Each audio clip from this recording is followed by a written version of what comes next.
A man was walking through a large circus when he noticed something unusual.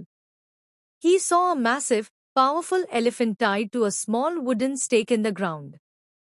The elephant had the strength to break free easily, yet it remained still, making no effort to escape.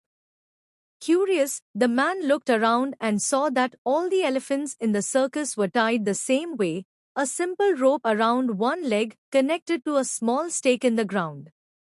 Confused, he approached a trainer nearby. "Excuse me," he said.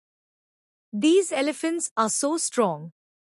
Why don't they break free and run away?" The trainer smiled and said, "Well, when these elephants were very young, we tied them with the same kind of rope.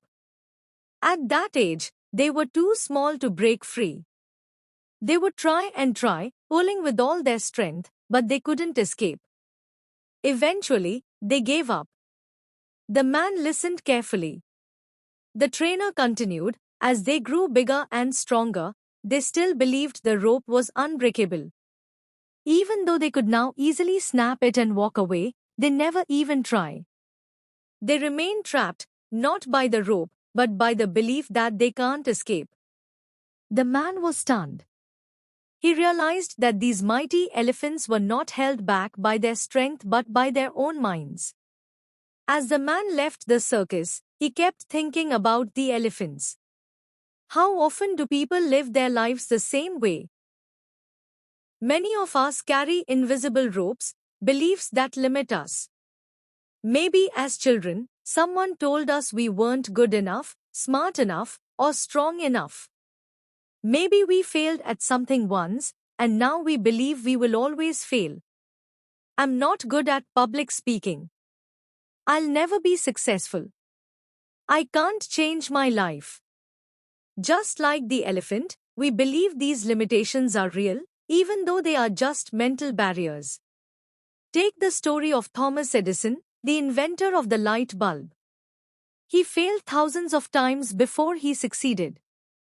What if he had believed, after his first failure, that he wasn't smart enough? What if he had tied himself to the false belief that he couldn't succeed? Or consider J.K. Rowling, the famous author of Harry Potter. She faced dozens of rejections before finally getting her book published. If she had let those rejections define her, the world would never have known her stories.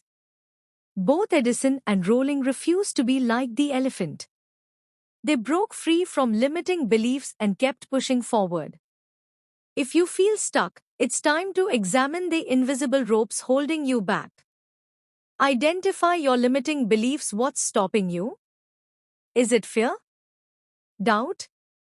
The words of others? Challenge those beliefs. Ask yourself, is this really true, or is it just something I've come to believe? Take action, even small steps. The only way to break free is to try. You might be stronger than you think. Surround yourself with positivity. Be around people who uplift you, not those who tie you down. Are you living like the elephant, believing you can't break free? It's time to cut the rope and step into your full potential. The only thing truly holding you back is your own belief that you can't move forward. But guess what? You can. Don't let past failures define you. Break free, take action, and create the life you deserve. If this story inspired you, like, share, and subscribe for more motivational stories.